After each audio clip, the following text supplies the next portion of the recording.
നിങ്ങളുടെ ഇഷ്ട പരമ്പരകൾ എക്സ്ക്ലൂസീവായി സൺ നെക്സ്റ്റ് ആപ്പിലൂടെ തികച്ചും ഫ്രീ ആയി ഇപ്പോഴേ ആപ്പ് ഡൗൺലോഡ് ചെയ്യൂ. ഞാനൊന്ന് ചെക്ക് ചെയ്തിട്ട് നിങ്ങളെ കോണ്ടാക്ട് ചെയ്യാം.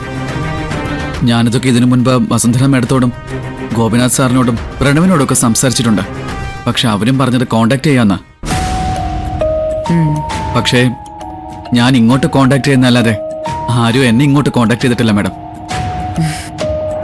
അതുപോലെ ആവോ? ഒരിക്കലുമില്ല. ഇന്ന് വൈകുന്നേരം കൃത്യം 4:30 മണിക്ക് നമ്മൾ മീറ്റ് ചെയ്യും.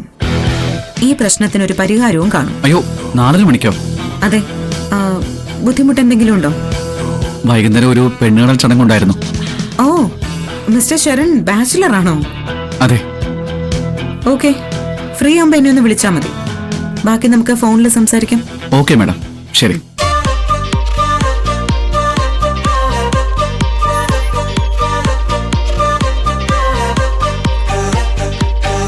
എന്റെ ക്യാബിനിലേക്കൊന്ന് വരും.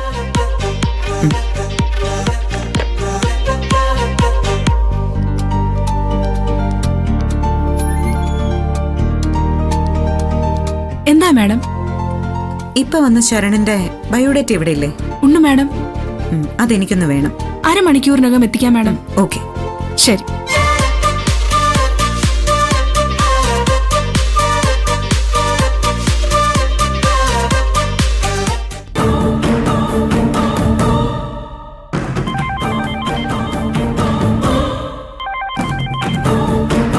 ഹലോ, എന്തായി മോളെ, നീ ഗൗതമിന്റെ ഓഫീസിൽ ജോയിൻ ചെയ്തോ? എനിക്ക് പകരം ആ നിധിയെ കെട്ടി എഴുന്നള്ളിച്ചോണ്ട് പോയിട്ടുണ്ട്. അമ്മ, അവളാ ഗൗതമിന്റെ പേഴ്സണൽ സെക്രട്ടറി. അയ്യോ, അതെങ്ങനെ ശരിയാവും? ഓഫീസിൽ അവള് കയറി നിരങ്ങിയാലേ ഗൗതവും അവളും തമ്മിൽ കൂടുതൽ അടുക്കും. അതിനുവേണ്ടി തന്നെയാണല്ലോ അവള് പോയത്. ഇനി എന്ത് ചെയ്യണമെന്ന് എനിക്ക് വസുന്ധരയ്ക്ക് ഒരു ഐഡിയയും കിട്ടുന്നില്ല. ഇതിനൊക്കെയുള്ള പ്രതികാരേ അമ്മ ചന്ദ്രിക ആന്റിയോട് ചെയ്യണം. പണി എടുപ്പിച്ച് അവരുടെ നടു ഓടിക്കണം. അവളിപ്പൊ പഴയതുപോലൊന്നും അല്ല മോളെ. ഞാൻ പറയുന്ന ഒന്നും അവൾ അനുസരിക്കുന്നില്ല. അവക്ക് തോന്നുന്ന ജോലികൾ അവള് ചെയ്യും. ആ നിധി നല്ല ട്രെയിനിങ് ഫോണിൽ കൂടി അവക്ക് കൊടുക്കുന്നുണ്ട്. പോരാത്തതിന് അനീക്കലിനും വേണ്ടാതിനൊക്കെ പഠിപ്പിച്ചു കൊടുക്കുന്നുണ്ട്. അമ്മ വിട്ടുകൊടുക്കരുത്. ഒരിക്കൽ തോറ്റ ഇന്ന് നമ്മൾ തോൽക്കേണ്ടി വരും. ഇപ്പൊ തന്നെ ആ ചന്ദ്രിക ആന്റി ഒരു പാഠം പഠിപ്പിക്കണം. അത് നേരാ. നിന്റെ അച്ഛനും നിഖിലും ഇവിടെ ഇല്ല. ഇതാ ചന്ദ്രികയെ പഠിപ്പിക്കാൻ ഏറ്റവും പറ്റിയ അവസരം. എങ്കിൽ ഇപ്പൊ തന്നെ ആന്റി അമ്മ പൊളിച്ചെടുക്ക്. ശരി, ഞാൻ ചന്ദ്രികയുടെ അടുത്ത് പുറപ്പെട്ടു കഴിഞ്ഞു.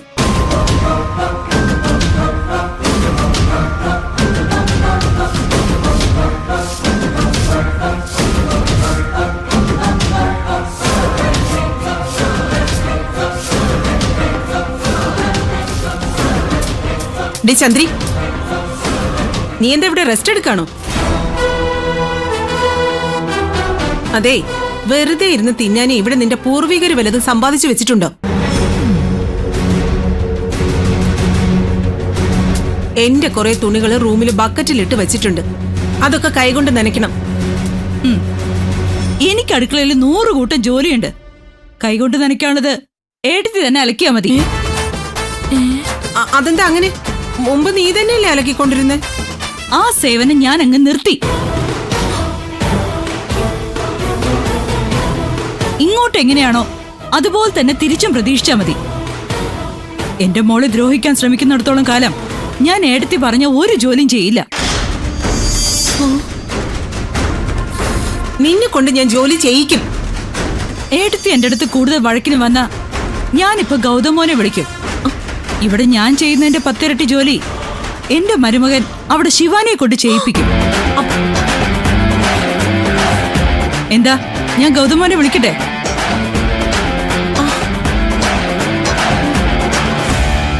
മോളെ, കേട്ടില്ലേ ചന്ദ്രികയുടെ അഹങ്കാരം?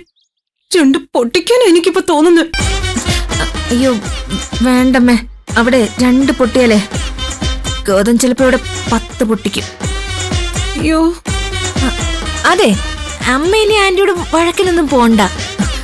തുണിയൊക്കെ നമ്മൾ സ്വന്തമായിട്ട് അലക്കി ശീലിക്കണം.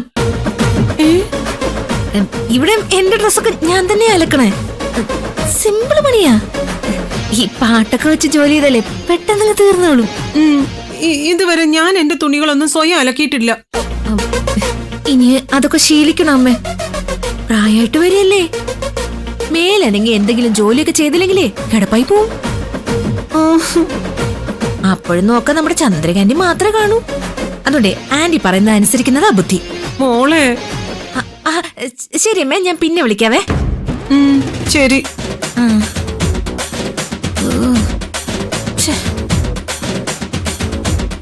കുടത്തിന്ന് വരുന്ന ഭൂതത്തെ പോലെ പറയുന്ന പണി മുഴുവനും ചെയ്തോണ്ടിരുന്ന ആളാ ചന്ദ്രിക. ഷോ, ഇപ്പൊ അതും പോയി.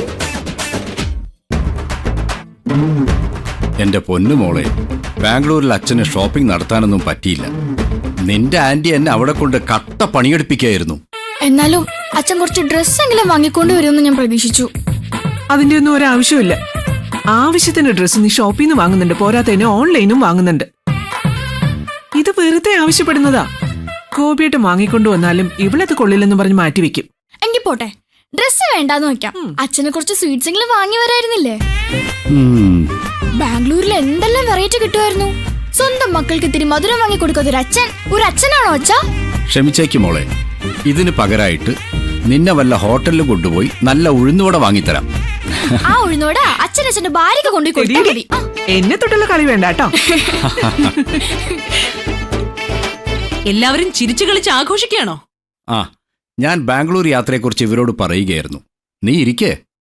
ഇന്ന് രാവിലെ ഭയങ്കര രസമുള്ള ഒരു സംഭവം ഉണ്ടായി. കേൾക്കാൻ ഒട്ടും രസമില്ലാത്തതൊക്കെയാ ഓഫീസിൽ നടക്കുന്നത്. എന്തു പറ്റി വസു?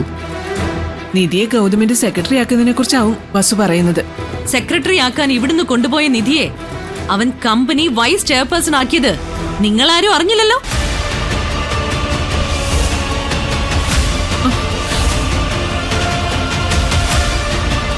അതെങ്ങനെ നടക്കും?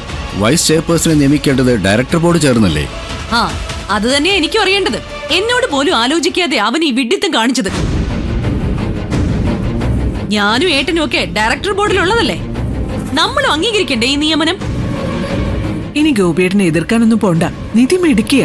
വസുവിനെ പോലെ അവൾ അവളുടെ കഴിവ് തെളിയിച്ച് മുന്നേറില്ലെന്ന് ആര് കണ്ടു? അമ്മ പറഞ്ഞത് ശരിയാ. നിധി ചേച്ചിക്ക് അതിനുള്ള മിടുക്കുണ്ട്. ചിലപ്പോ ഏട്ടനെക്കാളും വലിയ നിലയിൽ ചേച്ചി എത്തും. ഒക്കെ ശരിയാ, പക്ഷെ വസുന്ധര ആന്റിയോട് ഒരു വാക്ക് പോലും ചോദിക്കാതെ ഗൗതം നിധിയെ വൈസ് ചെയർപേഴ്സൺ ആക്കിയത് ഒട്ടും ശരിയായില്ല.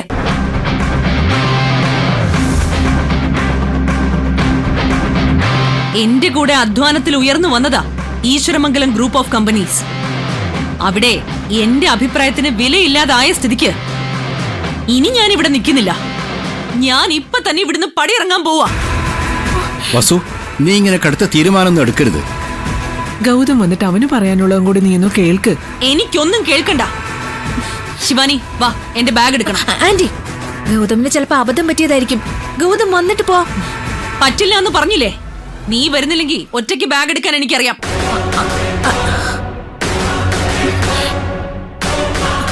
നിങ്ങൾ എല്ലാവരും കാലി വീണ് ആന്റിയോട് മാപ്പ് ചോദിക്കണം. എങ്കിലേ ആന്റി ഇവിടെ നിൽക്കൂ. ഞാൻ അങ്ങോട്ട് ചെല്ലട്ടെ. നിധി ചേച്ചി വൈസ് ചെയർപേഴ്സൺ ആയില്ലേ, നമ്മളെന്തിനാ ആന്റിയുടെ കാല് പിടിക്കണേ? ആർക്കറിയാം, ശിവാനിക്ക് പട്ട. ആന്റി പോകാൻ തന്നെ തീരുമാനം എടുത്താ അമ്മ നമ്മുടെ കയ്യിലുള്ള ആയുധം പ്രയോഗിക്കണം. എന്തായുധം?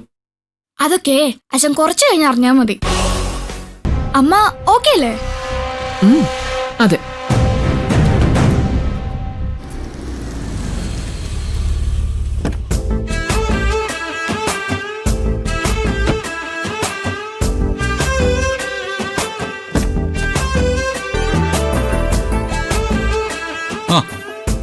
ഇന്ന് എന്താണാവോ ഡോറൊക്കെ തുറന്നു തന്നത്?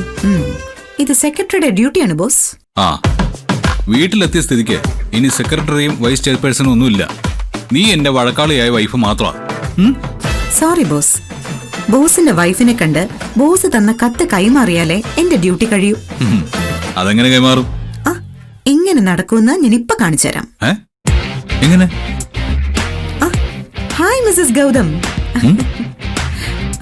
എന്റെ ബോസ് മാഡത്തിന് തരാൻ വേണ്ടി എന്നെ കൊണ്ടൊരു കത്ത് ഡ്രാഫ്റ്റ് ചെയ്യിപ്പിച്ചു. അത് തരാൻ വേണ്ടി വന്നതാ ഞാൻ. ഓ, അതിനെന്താ, കത്ത് തന്നോളൂ.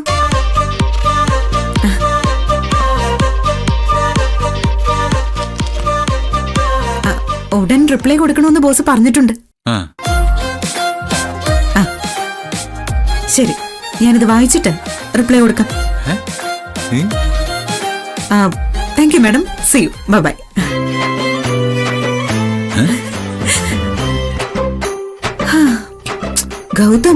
ഗൗതമിന്റെ പുതിയ പേഴ്സണൽ സെക്രട്ടറി ഭയങ്കര സുന്ദരിയും സുശീലയും സൽസ്വഭാവിയുമാണ്.